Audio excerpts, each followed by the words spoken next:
Salam benim kanalımın seyirciləri. Saat 04:16-dır. Oruç filan deyiləm. Mən sadəcə bayquşam. Göyərçin ola da bilməzdim.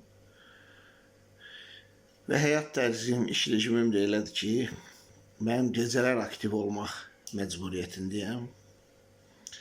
Gecələr aktiv olan insan da mütləq ki, mütaliə eləməlidir. Yer planetində gördüyün nə varsa, hamısı yanır. Oksigende yanır. Kislorod, oksigen, kisli, turşu mühit. İnsan özü də o cümlədən. Belə şeylərdən insanlarla bölüşmək mənə xoşdur. Adətən kofe sevmirəm. Sadəcə gecə vaxtını nəzərə alaraq dəmləmişəm. Öncədən hazırlaşmadan, qoca kafamdan nə varsa onlardan danışıram.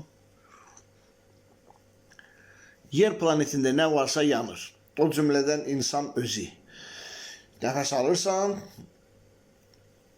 tənəffüsü xaric eləyirsən, yanma prosesi gedir, az da olsa. İnsan yanır asta-asta.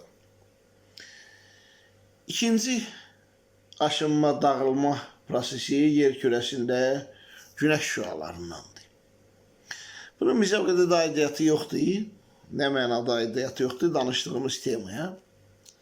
Və məsələn, mən uzun illər gecə ayaq qalmış, gecə işləmiş insan kimi insan dözmək üçün yuxusuzluğa enerji tələb olunur ona və o daha çox qida qəbul edir. Bir də insanın immuniteti yeməkdən asılı olduğuna görə Allah iraq eləsin, orqanizm zəifləyəndə və yaxud da ki, hər hansı bir xəstəliyi yarananda onda da qida qəbul edir və əgər biz yanan bir mexanizmiksə, avtomobil mühərriki ilə, soba ilə müqayisə eləsək, nə qədər daha çox yanacaq atırsansa, o qədər də çox yanırsan. Yəni, bütün problemlərimizin həllində, indi Temboli orucluq aydı, mən dindar deyiləm. Mən dindarların payına girə bilmərəm, mən dindar deyiləm. Temboli orucluq ayında nə qədər qidanı azaltsan, yanma prosesin azaldmış olarsan. Bu qədər.